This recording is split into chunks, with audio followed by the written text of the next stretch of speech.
Kenny Graham was one of the best football players of his time.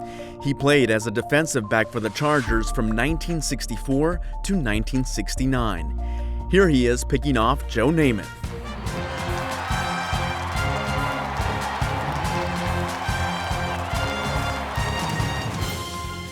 I wasn't bragging, I was one of the best.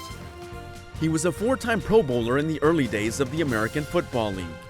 In 90 career games, he had 28 interceptions and 5 touchdowns. Because I had a competitive spirit and a competitive attitude. Kenny has always been athletic. As a kid, he played in a national basketball tournament that earned him a visit to Vice President Richard Nixon's office.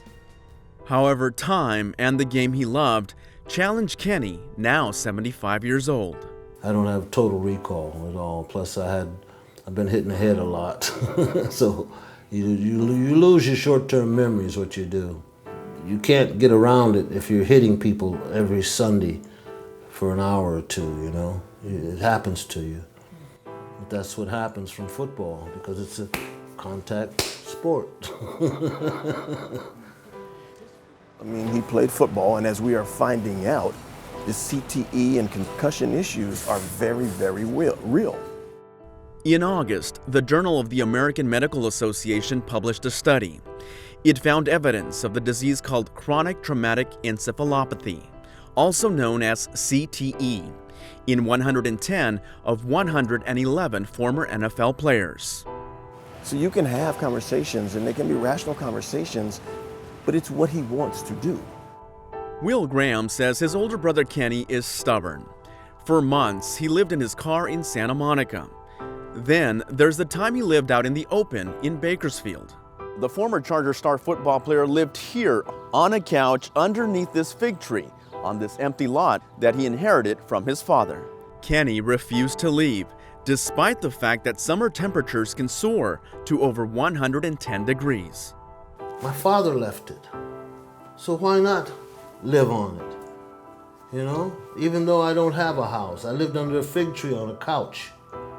You know, rain, shine, snow, heat, whatever, it's mine. No one knows how long Kenny lived under this tree, not even Kenny. Besides his outdoor home, there's one other place Kenny returns to frequently, this downtown post office. His motivation? To see if he's won one of the countless mail-in sweepstakes he's entered. Because I have children I want to leave stuff to, you know. I have dreams and aspirations also. You know, and you can't do it broke. His luck did change when he struck up a conversation here with a local waiter and web designer. I just saw him with all of his mail. He had tons of mail, and I just stopped and I said, "Why do you got all this mail?" And he goes, "Oh, I'm playing the sweepstakes. I'm trying to get some capital to build on the land my father left me for a legacy." And I was like, "What did you do for a living?" And he said, "I played pro ball." Looked me up on the Google machine. And so I looked him up and I was like, "Oh my God, he's all pro for the San Diego Chargers." I just kept thinking of my dad being under a fig tree at that age. My dad had just passed, and I was like, this is just not right. Mark Downing shared Kenny's story with Lois Henry, a columnist with the Bakersfield Californian. You know, it's not just a sort of oddity story. She started sharing Kenny's story with her readers in May of last year. It's about everybody's grandpa, uncle, brother, or us, you know, if we live lucky to live that long, you know, and sort of the diminishing options that you have when you get older, especially if you have memory or mental issues. The NFL established a program called the 88 Plan to assist ex-players who have dementia. Kenny received a letter in October of 2016 that confirmed his eligibility for benefits. It was Downing who helped Kenny navigate the complex paperwork to join the NFL's concussion settlement. It was very fulfilling to help him. My dad would have wanted me to do it. My dad was a big football fan.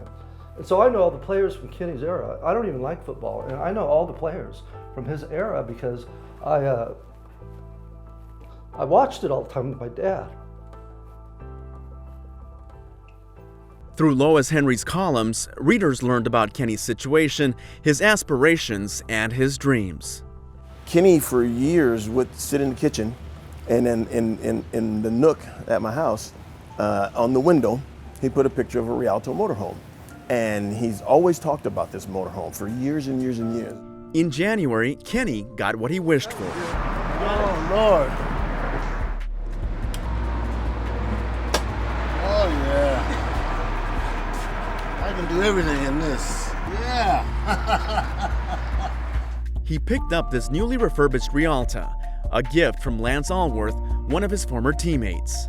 If I could have a dream for him, it would be that he has the Rialto and he somehow gets his medication and, you know, lives his life and is safe and happy. I know that's probably not realistic, but that's what I would want for him.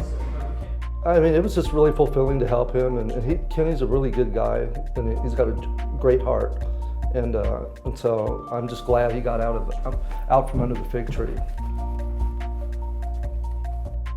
Kenny's future remains uncertain, but one thing is clear. For Kenny, his Rialto represents mobility and independence. I'm at home. You are. This is my home now.